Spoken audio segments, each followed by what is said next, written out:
température cool et on se trouve en ce moment à l'Andas Distillery, donc à l'Estrade et Touels, dans le sud d'Aveyron, sur le parc naturel régional des Grands Cosses.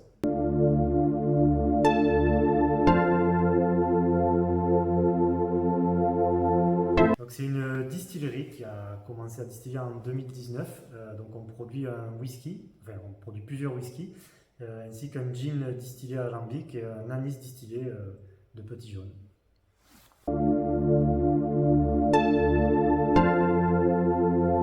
100% de céréales françaises et dans tous les whiskies on a au minimum 50% de céréales aveyronaises, donc qui sont cultivées à proximité, soit sur la commune de l'Estrade, soit sur celle de Brousse-le-Château, soit celle de Salles-Curran pour notre seigle.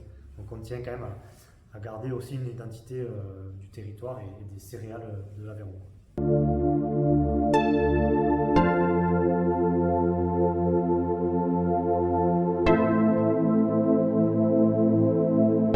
J'ai été accompagné par Initiative Aveyron à la création, au montage un peu du dossier, avec un prêt sur l'honneur de 8 000 euros. Ce même prêt qui a ensuite été doublé par ma banque, donc entre autres le Crédit Agricole Nord-Midi-Pyrénées. Donc c'est une aide qui a quand même été assez précieuse au début au lancement, puisque ça fait partie un peu d'un package qui aide au lancement, à rassurer aussi un peu la banque, et ça fait toujours plaisir de se sentir accompagné par les institutions du département.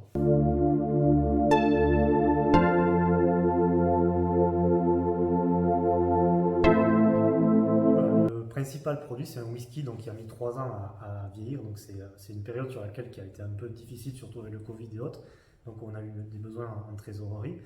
Le whisky est sorti l'an dernier, donc en 2022, notre premier whisky. D'autres whiskies vont venir au fil des années, on en aura 4 en tout. Et là, les projets sur l'avenir, c'est de battre le fer tant qu'il est chaud et un petit peu de continuer notre phase d'investissement, puisque voilà, on a une capacité de production qui est assez petite. Le marché du whisky français est quand même en plein développement. Et du coup, l'idée, c'est quand même d'agrandir un petit peu la distillerie pour pouvoir doubler notre capacité de production, stocker un peu plus, et aussi d'avoir vraiment un circuit de visite, en fait, de s'orienter vers le spiritourisme. C'est-à-dire que chaque été, en fait, j'accueille de plus en plus de visiteurs, en groupe ou en individuel, sur une visite qui dure à peu près 45 minutes et pendant laquelle je présente tout le process de production. Ça plaît beaucoup, ça fait un outil de plus, une activité de plus à faire au niveau du tourisme aveyronnais qui est assez très dynamique aussi.